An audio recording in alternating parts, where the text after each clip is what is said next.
Guy Ritchie is back with a new action comedy movie, The Ministry of Ungentlemanly Warfare.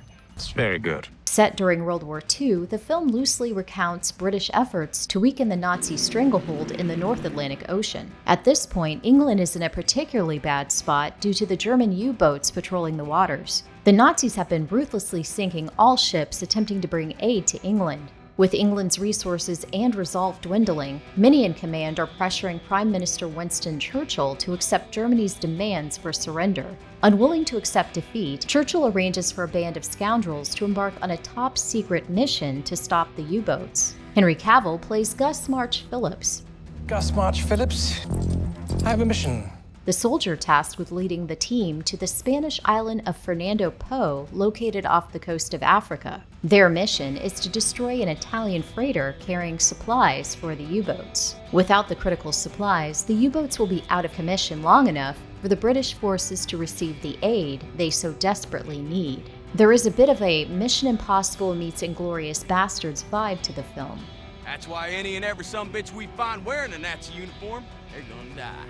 The movie is fun, but at times feels awkward as it tries to emulate the sensationalism of Inglourious Basterds, while still walking that fine line of following the actual events the movie is based upon. Henry Cavill gave a fine performance as Gus, and I found his dry British humor amusing. Can't hear you. Please do off. The rest of the cast did well in their roles, although Alan Ritchson's fake Swedish accent felt a bit cartoony. The overall tone of the film felt a little disjointed. This is mostly due to Guy Ritchie's humorous approach. While I enjoyed the humor of the film, I feel that Ritchie could have done a better job balancing the tension. The team experienced a few hiccups along the way, but the film lacked the gravitas for a mission of such importance. It never felt that Gus's crew were in any real danger. Their combat skills were portrayed in such a way that almost made them seem inhuman.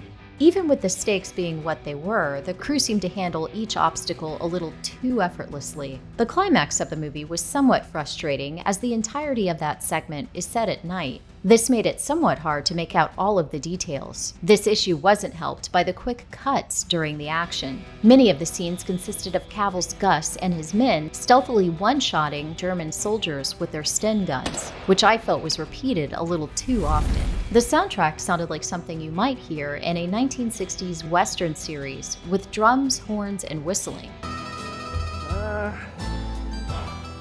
Not sure it's working, Lasser. While initially interesting, it became very repetitive and almost drone-like after a while, and it didn't really do much to amp up the tension during the climactic final scenes. Despite all of these issues, I walked away from The Ministry of Ungentlemanly Warfare feeling like I had a good time. I just think there needs to be a proper retelling of the events surrounding Operation Postmaster, a major turning point in World War II.